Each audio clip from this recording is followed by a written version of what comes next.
I stood on the weathered wooden dock, the morning sun glinting off Sullivan Lake's glassy surface, clutching a letter that made my blood boil. The Maple Creek Estates Homeowners Association had crossed a line, demanding I remove my boat from my own lake within 48 hours or face a $500 daily fine, with the gall to threaten towing it at my expense. The letter's tone dripped with smug, artificial authority, as if I were some clueless tenant on their turf. I couldn't help but laugh, a sharp, incredulous chuckle. These self-important bureaucrats had no idea who they were messing with. For years, they'd treated my family's lake like their personal playground, and now they thought they could dictate terms on my property. Oh, this was going to be a reckoning. Where are you watching this from? Drop a comment below, because you're in for a story, a satisfying takedown of entitled HOA tyrants that I savored executing from start to finish. My name's Jake Sullivan. 6 months ago, I was just another burned-out software engineer grinding away in Silicon Valley's relentless tech scene. For a decade, I'd poured my soul into building a cybersecurity startup,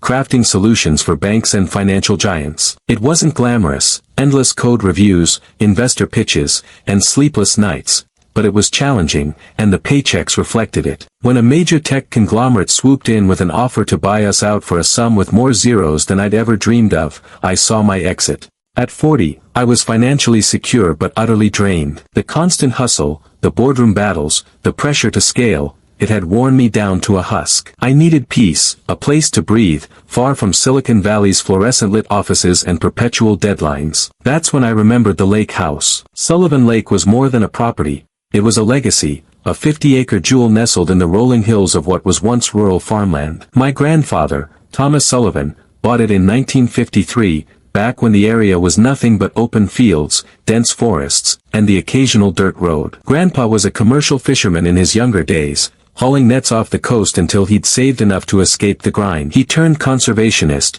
driven by a fierce love for the natural world. With his savings, he purchased the lake and a parcel of surrounding land, building a modest cabin on the shore with his own hands. It was a simple structure, log walls, a stone fireplace, a porch overlooking the water, but it was his sanctuary. He spent his retirement fishing, writing essays on conservation, and teaching local kids about the ecosystem. I can still picture him, weathered face creased with a smile, showing me how to cast a line or spot a heron's nest in the reeds. Summers at the lake were my childhood's golden moments. I'd spend weeks with Grandpa, learning to navigate the 16-foot aluminum fishing boat he kept tied to the dock. The water was so clear you could see fish darting 20 feet below, their scales catching the sunlight like tiny prisms. He'd tell stories of the old days, when the lake was untouched, and of his battles against a mining company in the 1960s that wanted to strip the watershed for profit. "Water is life, Jake," he'd say, his voice gruff but warm, like the crackle of a campfire. "Not just for the fish, but for all of us. Never let anyone tell you profit's worth more than protecting what nature gave us." Those words lodged deep in my heart, even as I left for college, built my tech career, and drifted thousands of miles from the lake. My father, Robert Sullivan, inherited the property but never loved it the way Grandpa did. Dad was a city man, a corporate consultant always on the move, jetting between New York, London, and Tokyo. He kept the cabin maintained, new roof, fresh paint, but rarely visited, preferring penthouses to pine trees. When Grandpa passed at 92, peaceful in his sleep, and Dad followed 2 years later from a sudden heart attack at 67, the lake became mine. I was 35 then, neck deep in my startup, juggling venture capital meetings and software bugs. I hadn't set foot on the property in nearly 5 years, too consumed by Silicon Valley's demands. But after the buyout, with burnout gnawing at my edges, Sullivan Lake called me home. I arrived in early spring, the air crisp with the scent of budding wildflowers. The cabin needed work, leaky pipes, outdated wiring, but I saw potential in its sturdy bones. I hired local contractors to renovate, keeping Grandpa's rustic aesthetic, exposed beams, a wood-burning stove, wide windows framing the lake. I added modern touches, high-speed internet for remote work, a new septic system, solar panels for sustainability. By the time I moved in, the cabin was a perfect blend of past and present, a refuge where I could finally exhale.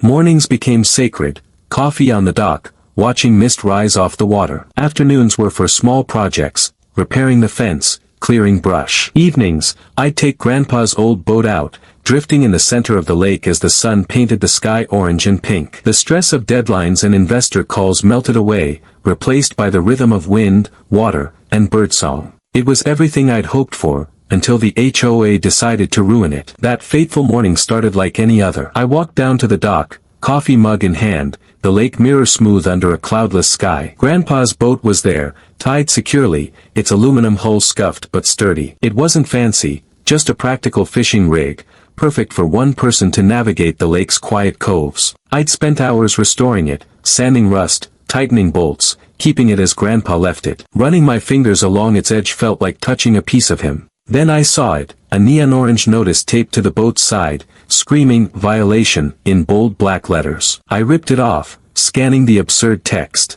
Unauthorized watercraft, it declared, citing aesthetic standards violations, and demanding removal from community waters within 48 hours. It even insisted I register the boat with the HOA and display their approved stickers. I laughed, assuming it was a prank, until I checked my mailbox and found an official letter on Maple Creek Estates HOA letterhead, signed by Richard Wilkins, president. The letter was a masterpiece of bureaucratic arrogance, lecturing me on community visual guidelines, and threatening a $500 daily fine, plus towing costs, if I didn't comply. I stood there, rereading it, my amusement turning to fury. Sullivan Lake was mine, deeded to my family since 1953, water rights and all. The HOA had no jurisdiction here, yet they'd been using my lake for years, hosting fishing tournaments and treating it like their private resort, all while I was away. Now they had the nerve to tell me my boat didn't belong. I was still fuming when my phone rang. It was Ray Delgado, my closest neighbor, a quarter-mile down the shore. Ray was in his mid-70s,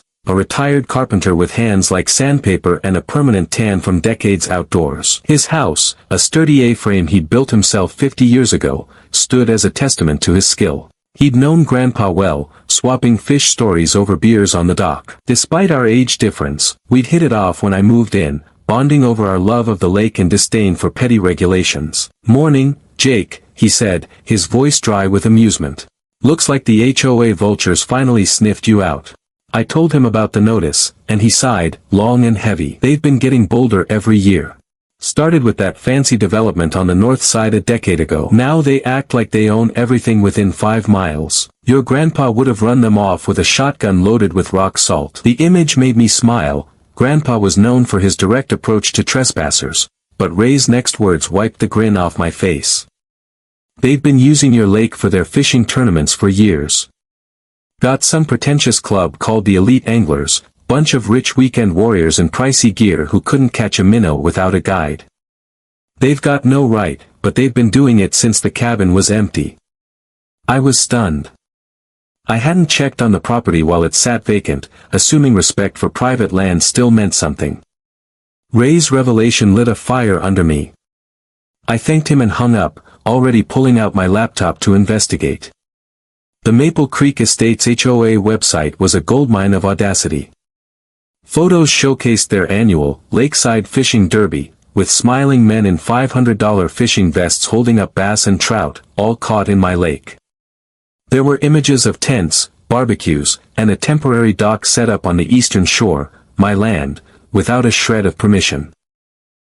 The Elite Anglers Club had its own page, boasting exclusive access to prime fishing waters, and hyping an upcoming tournament with a $5,000 prize and a catered lakeside barbecue.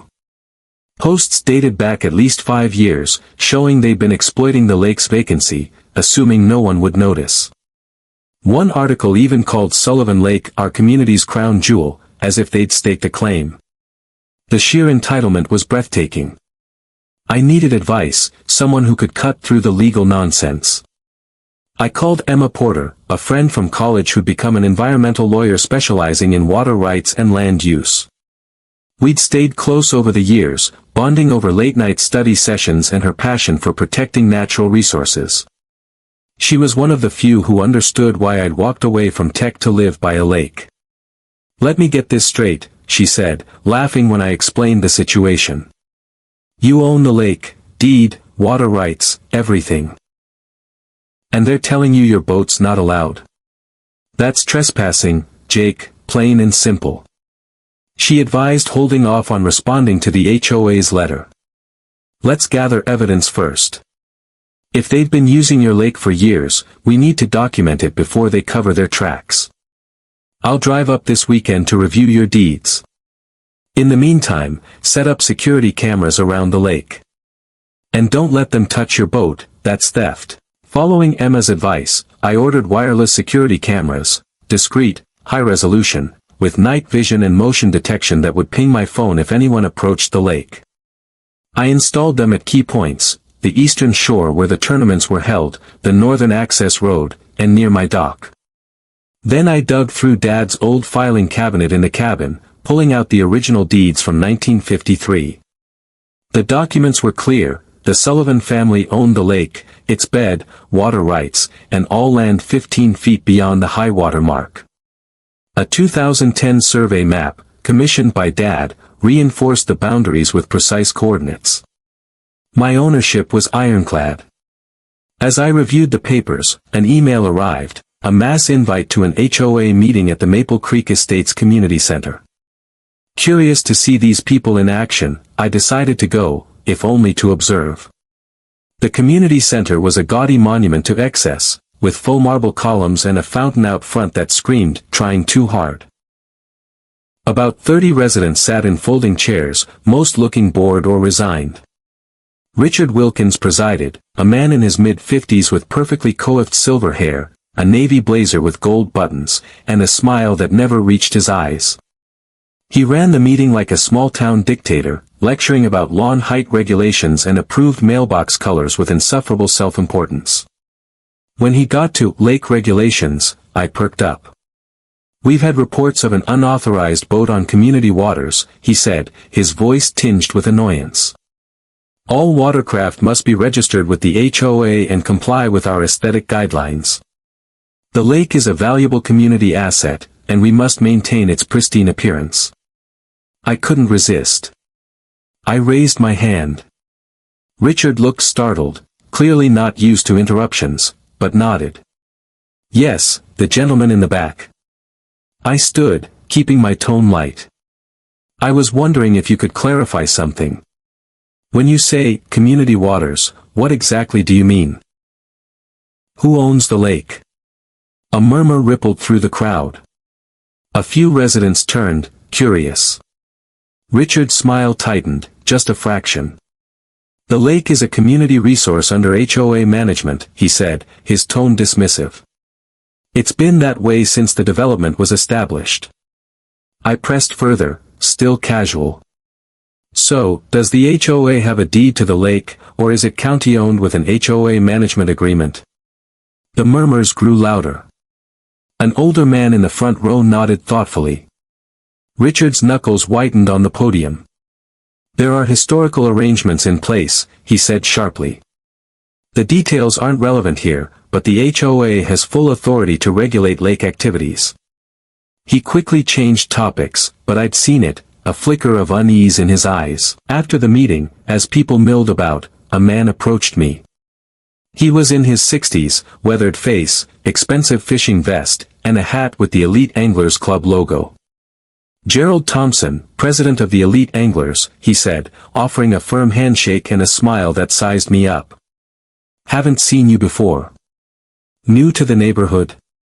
I explained I'd moved into my family's lake property. His eyebrows shot up. "The old Sullivan place. Been empty for years. We thought it was abandoned." His tone was too calculated, like he was fishing for information. I kept it vague. "Not abandoned. Very much Sullivan property. I'm Jake, by the way. My grandfather built the cabin." Recognition flashed in his eyes. "Sullivan. Met him once, years ago. Quite a character." The way he said character wasn't a compliment. He pivoted, offering me a spot in his club. "We've got access to the best fishing spots on the lake.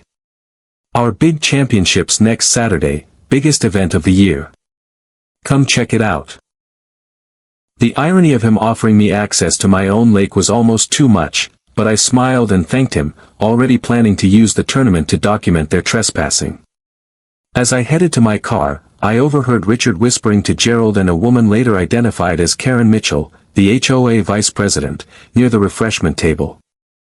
I lingered, pretending to fiddle with my coffee cup. "Accelerate the timeline," Richard hissed. We need to deal with the Sullivan situation before it's too late. Karen glanced my way, and they moved off, voices dropping. Whatever they were planning, it involved my lake, and my questions had rattled them. In the parking lot, Richard pulled up in a sleek BMW, window down, all fake charm. Mr. Sullivan. Richard Wilkins, HOA president. I understand you've moved into the old cabin. We should chat about bringing it up to community standards. That boat of yours, for instance, bit rustic for our tastes. His sneer was subtle but unmistakable. I matched his smile. I wasn't aware my property fell under HOA jurisdiction. His eyes flickered. All properties in this area are part of our community vision. The lake's under HOA management, as I mentioned. I nodded, playing dumb. Fascinating. My family's deed says we've owned the lake since 1953. Has something changed? For a split second, his composure cracked, concern, maybe fear, before he recovered. A misunderstanding about historical arrangements. Our lawyers can discuss it.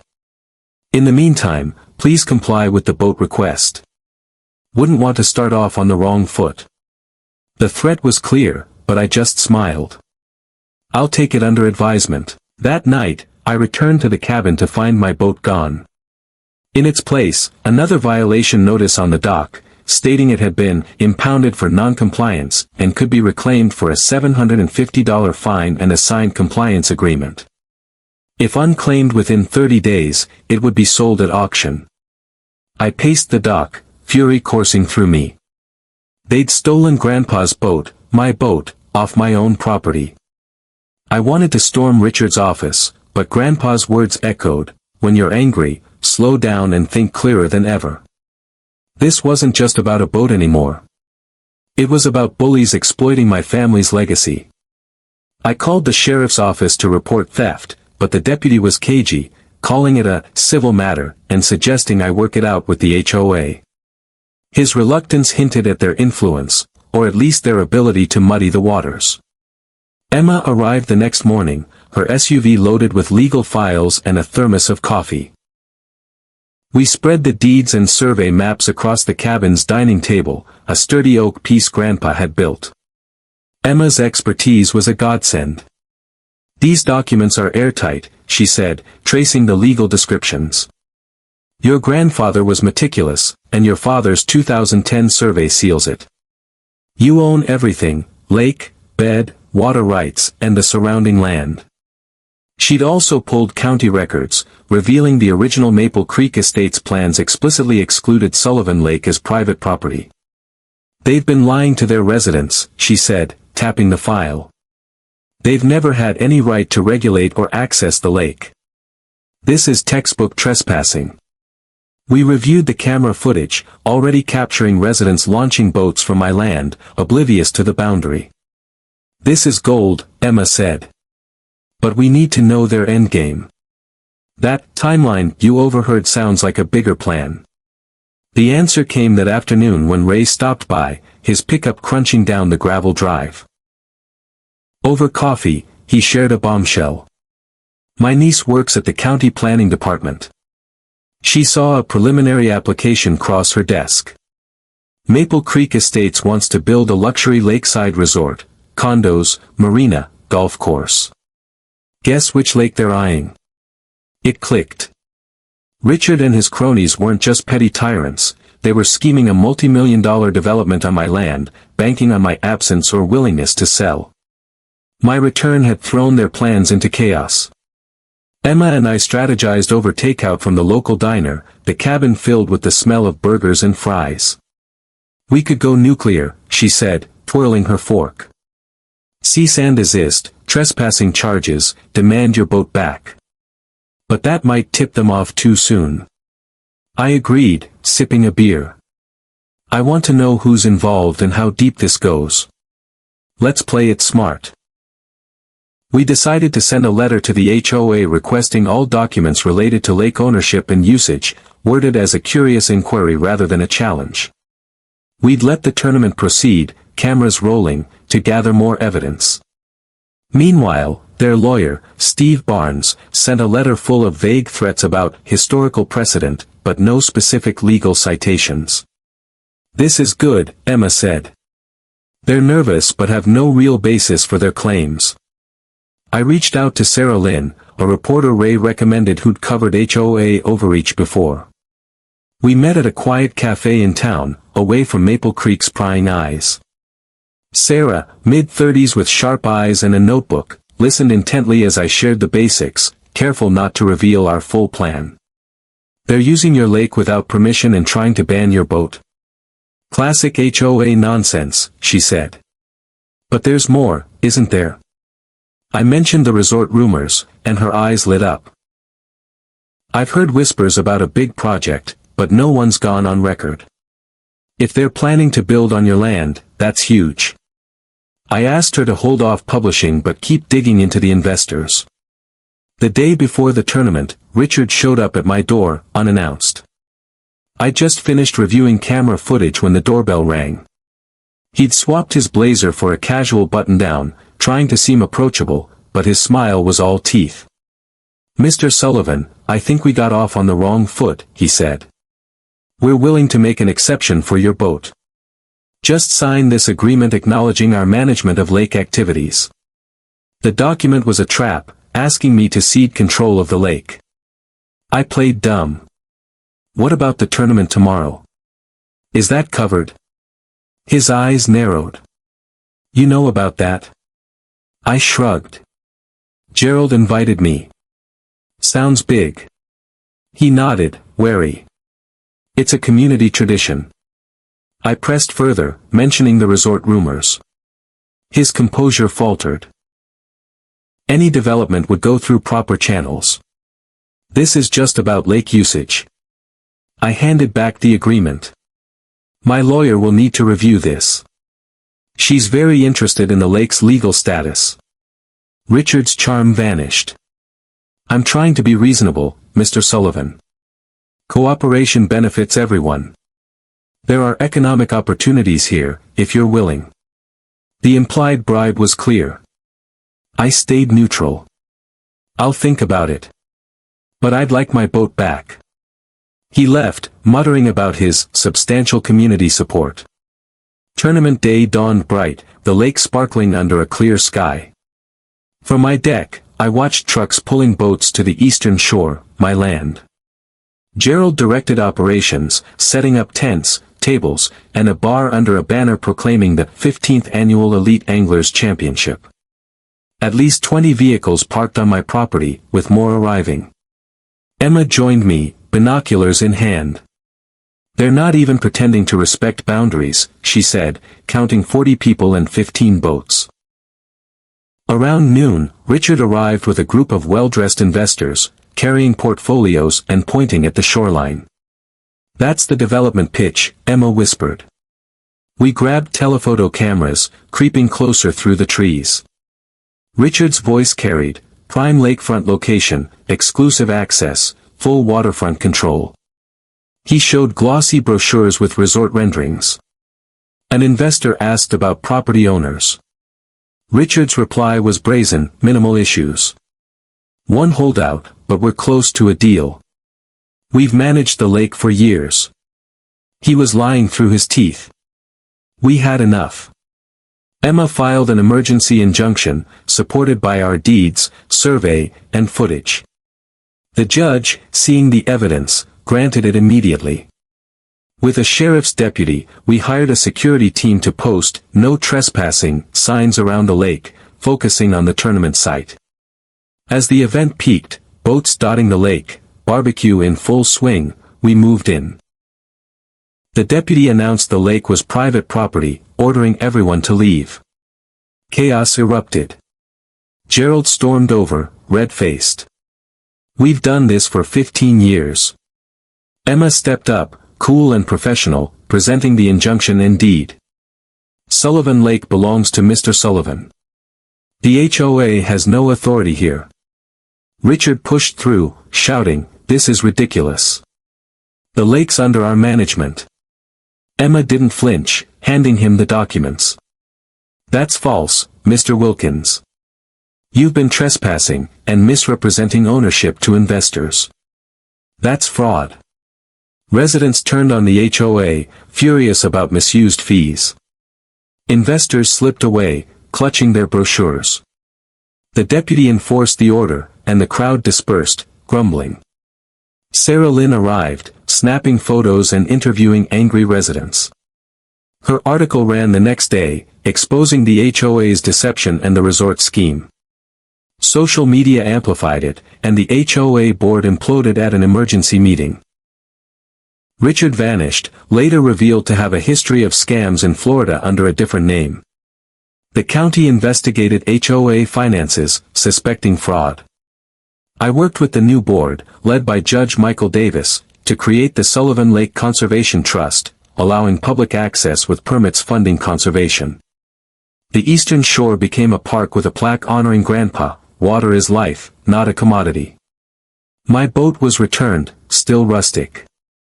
I fish with Ray, joined by Emma's visits, on a thriving lake. Grandpa's photo hangs in the cabin, a reminder to stand firm and build better. The HOA's greed gave way to a community respecting the lake, and its true owner.